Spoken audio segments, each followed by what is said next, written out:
तुम्हारा घर भी हमारी उसी जमीन पर खड़ा है, उसे तो खाली नहीं करवाया हमने। ठीक कहते हैं आप। प्रधान जी से इस बारे में चर्चा करेंगे। देखिए, वो हमारी पुश्तैनी जमीन है और उस जमीन के ऊपर हमारा हक है। हम उस जमीन के ऊपर से झुग्गी और झोपड़ियों को सबको वहां से हटा देंगे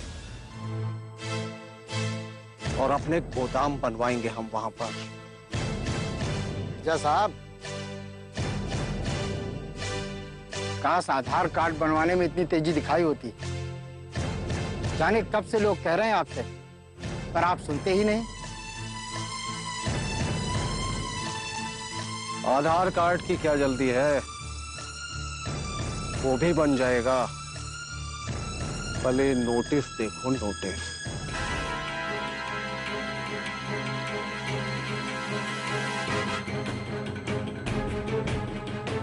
अल्लाह ताला की यही मर्जी है तो कोई क्या कर सकता है। ये अल्लाह ताला की मर्जी नहीं, इन शैतानों की मर्जी है। और जब तक हम लोग हाथ में हाथ धर कर बैठे रहेंगे, ये अपनी मनमानी करते रहेंगे। अल्लाह की मर्जी तो ये है कि हम सब गांव वाले आपस में मिलकर लड़ेंगे ये लड़ाई।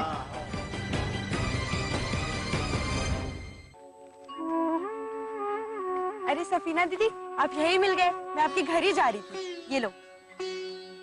बहुत बहुत शुक्रिया दीदी, जो आपने उस दिन मेरी। बस बस बस कर, बार बार बोल के शर्मिंदा करेगी क्या? वैसे तुम लोगों ने पैसे वापस करने के लिए बहाना तो नहीं बनाया है कि चाची का मामूली ऑपरेशन करवाना है? क्या दीदी, अगर आपको यकीन नहीं हो रहा है तो आप नंदिनी दीदी से पूछ लो। रितु सच कह रही है, चाची जी को स्टोन का प्रॉब्लम है, ऑपरेशन करा के निकाल दिया जाएगा। रितु, सवेरे चाची जी को मैं एम्बुलेंस में जिला हॉस्पिटल ले जाऊंगी। दूध सेंटर कल तुम और सफीना ही संभालना। यही तो तुम लोगों की काम की शुरुआत है, अच्छे से हैंडल करना। हाँ, समय पे सारे दूध के कनस्तर अपनी अपनी जगह पहुंच जाने चाहिए, क्योंकि उसी परफॉर्मेंस से तुम लोगों को बैंक से लोन मिलेगा। जी मैं समझ गई, हम सब संभाल लेंगे, आप फिक्र मत कीजिए।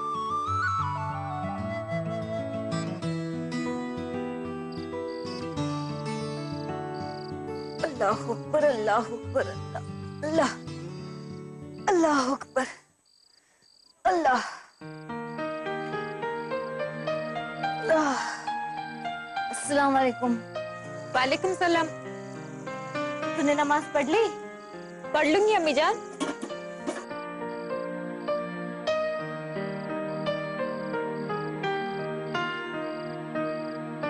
अम्मी जान, आपके लिए खाना निकाल दूं? पता नहीं ये कब तक आएंगे। तो सफीना को आ जाने दे, वो भी शायद रितु के घर खाना खा के आएंगी। हाँ हाँ भाभी जान, आपका अंदाजा बिल्कुल सही निकला। रितु ने हमें खिला के ही भेजा है। बिटिया, मेरे साथ 2 निवाले ही खा ले। नहीं नहीं अम्मी जान, हमारे पेट में बिल्कुल भी जगह नहीं है। भाभी जान, ये लो, रितु ने सारे पैसे लौटा दिए हैं, पूरे 1 लाख है। अल्लाह तेरा लाख लाख शुक्र है। देखा बिटिया, तेरी नेकी के बदले में अल्लाह ने तेरी सारी मुसीबतों को हल कर दिया। हाँ अम्मी, आसिफ भाईजान का 50,000 लेके पूरे पैसे कल सिकंदर के मुंह पे माराऊंगी। इतना गुस्सा क्यों है? किसी ने कुछ बोला है क्या? भाभी जान, आप जानती नहीं हैं। क्या? जहन्नुम में जाए मरदूद। उसके पैसे लौटा दीजिए। ये आसिफ कहाँ रह गया? वो आया क्यों नहीं अब तक? बाकी के पैसे तो वही रखे हुए हैं ना? प्यार से उनसे पैसे निकलवाने होंगे। अरे पैसे तो घर में ही रखे होंगे ना? पता नहीं, उन्होंने कहीं और भी रखा होगा। कहाँ? बताया नहीं उन्होंने। मगर इतनी रात हो गई, अब तक आसिफ भाई आए नहीं। अब तक तो उनको आ जाना चाहिए था। पत्ते खिले तो नहीं बैठ गए? या अल्लाह। सफीना, फोन लगा उसके दोस्तों को और पूछ जरा। हाँ जी अम्मी, अभी लगाती हूँ।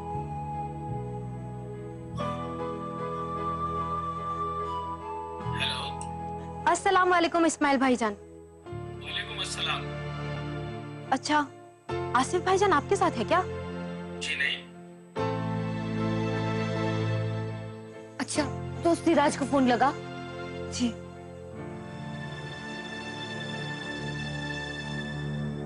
हेलो हेलो हेलो सिराज भाईजान, अस्सलाम वालेकुम।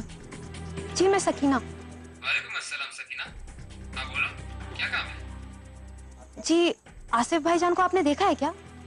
जी नहीं। क्या आपने नहीं देखा उनको? क्यों, क्या बात है? जी कोई बात नहीं। 2 दिन से तो मुलाकात ही नहीं हुई हमारी। नहीं अम्मी, उनके साथ भी नहीं है वो। उन दोनों के साथ नहीं है तो फिर पत्ते खेलने नहीं गया होगा। वो उन्हीं के साथ जाया करता है। मस्जिद की गली जाके देखा है, कहीं वही तो नहीं होंगे? नहीं नहीं, इतनी रात गए तुम लड़कियां कहाँ जाओगी? हाजी चाचा को फोन करके पूछो, वो अब तक सोए नहीं होंगे। हाँ जी अम्मी, मैं अभी करती हूँ उनको।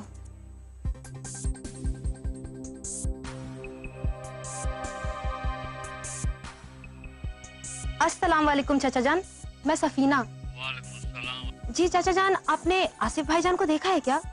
हाँ, दरगाह पे कव्वाली सुन रहा था बेटा। जी सुबह आ जाएगा, फिक्र मत करो। जी चाचा जान, शब्बा खैर। दरगाह पे है वो, कवाली हो रही है वहाँ, वहीं मिलेंगे हमें। अच्छी बात है।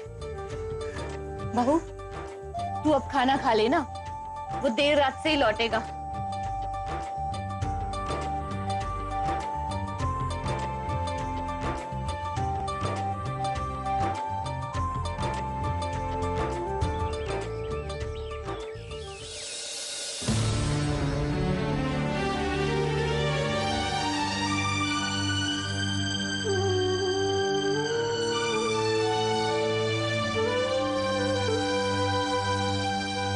अस्सलाम वालेकुम चाचा जान।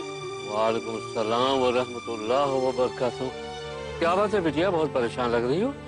चाचा जान, आपने आसिफ भाईजान को देखा था ना कल रात को दरगाह पर? हाँ, वहाँ बैठा कव्वाली सुन रहा था। दरअसल कल रात से ही वो घर नहीं आए हैं। अरे आ जाएगा, किसी दोस्त के यहाँ सो गया होगा। अब घबरा मत, घबरा मत। जी। सफीना बिटिया, हाँ चाचा। बेटे आज कमेटी की मीटिंग बुलानी होगी। अच्छा चाचा, बाद में बात करते हैं हम। बेहतर है।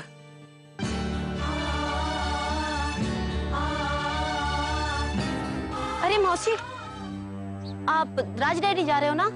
आज राज डेयरी में 5 लीटर दूध ज्यादा पहुंचा देना।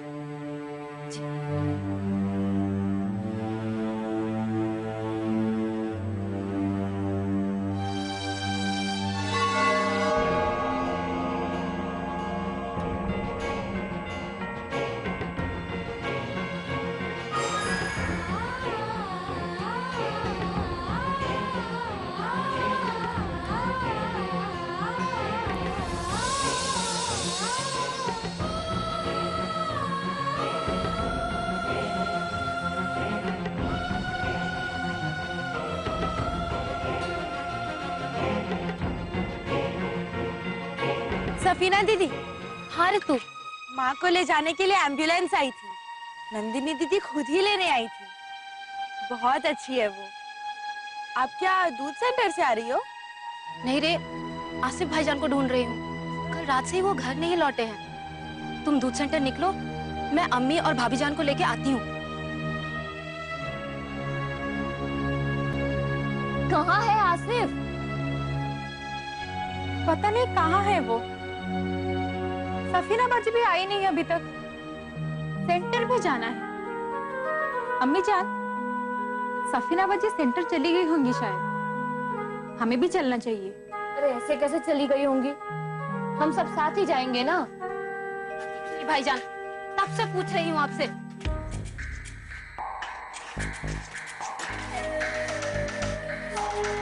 कुछ तो बोलिए भाईजान। आप खामोश क्यों हैं?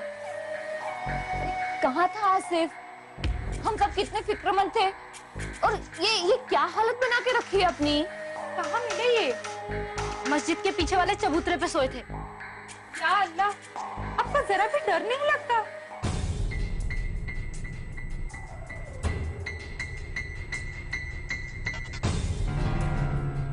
कुछ बोलता क्यों नहीं? घर बार नहीं है जो चबूतरे पे जाके सोया था? अच्छा बता, वो 50,000 कहाँ रखा है? भाईजान 1 लाख रुपए का इंतजाम हो गया है। 50,000 दीजिए हमें, हम आज के आज सारे पैसे सिकंदर के मुंह पे माराएंगे। अरे कुछ तो बोल, दे इसे 50,000, जाएगी ये सिकंदर के पास। वो पैसे मेरे पास नहीं है। कहाँ गए वो पैसे भाईजान? वो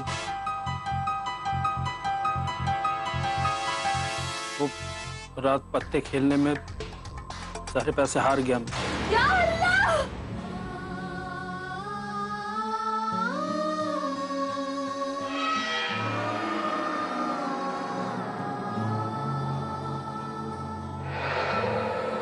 आप पागल तो नहीं हो गए भाईजान? आप जानते हैं वो पैसे हमें लौटाने हैं, फिर भी उन पैसों से आप पत्ते खेल गए। रात को घर नहीं आए, तभी से ही मुझे शक हो गया था, कहीं पत्ते तो नहीं खेलने बैठ गए। अरे ये क्या 4 पैसे कमाएगा? कर्ज में लिए हुए पैसे भी गवा के आ गया ये। किसके साथ खेल रहे थे आप पत्ते? क्या करोगी जानकर? बताइए हमें, हम अभी पैसे लेके आएंगे अपने। ते हुए पैसे भी कोई वापस करता है क्या? जीते हुए पैसे भी कोई वापस करता है? अरे इतनी अक्ल है तो क्यों गया था जुआ खेलने? वो मैंने सोचा पत्ते खेल के 1 लाख रुपए तक कमा लूंगा तो उससे अपनी दुकान खोल लूंगा, लेकिन आपके पास लाख रुपए भी होते ना तो उसे भी उड़ा के आ जाते आप। या अल्लाह, ये कैसी औलाद दी है मुझे? अल्लाह, ये क्या मुफ्लिसी से निजात दिलाएगा? उल्टा कर्ज के बोझ डाल रहा है हम पे।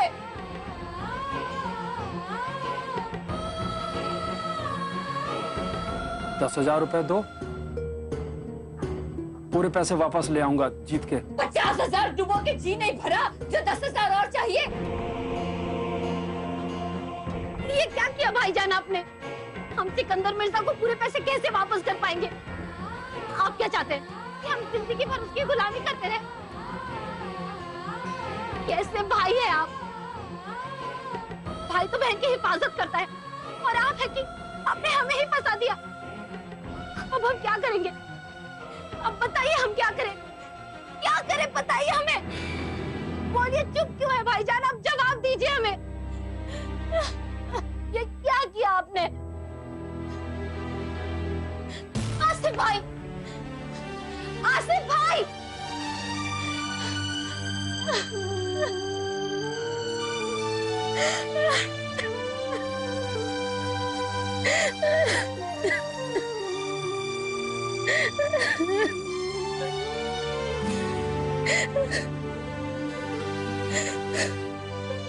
हेलो, हाँ भाई साहब, नहीं 2 किलो दूध तो नहीं हो पाएगा भाई साहब आज। अरे जल्दी से कनस्तर में दूध डालो, क्या करी हो? नहीं 2 खेप चला गया और तीसरा खेप जाने की तैयारी में। अब डालो ना दूध को काकी, क्या कर रहे हो आप लोग? नहीं भाई साहब, कल का देख सकते हैं हम लोग। हाँ कल का रखते काकी, जल्दी से दूध को डालो और टेम्पो आने वाला है। अरे रितु बेटा, तुम्हारे लिए बहुत बड़ी खुशखबरी की बात है। सरकारी अस्पताल से लेकर सिंचाई विभाग और यहाँ तक कि ब्लॉक के सभी कर्मचारियों को तुम्हारे दूध सेंटर का दूध चाहिए। ये तो बहुत अच्छी बात है। अच्छा डॉक्टर साहब, मैं सोच रही थी कि दूध के कनस्तर के साथ साथ दूध के पैकेट भी तैयार कर लेते हैं, ताकि होटलों, दुकानों और घर घर तक हमारा दूध पहुँचे। बहुत अच्छा सोचा है तुमने। यही तरीका है बिजनेस को बढ़ाने का, ताकि तुम्हारा माल घर घर तक जाए। सफीना इस काम को बहुत अच्छी तरीके से कर सकती है। सफीना दीदी तो आज आई ही नहीं। यहाँ तक कि फौजिया भाभी जान और बेगम चाची भी नहीं आई। पता नहीं क्या बात है, बाकी की महिला समूह काकी लोग सब आए हैं। तो सेंटर शुरू करते ही आप लोगों को इतनी बड़ी कामयाबी मिली। अरे यही वक्त है ध्यान देने का। सफीना को तो इस वक्त यहाँ होना चाहिए, वो है कहाँ?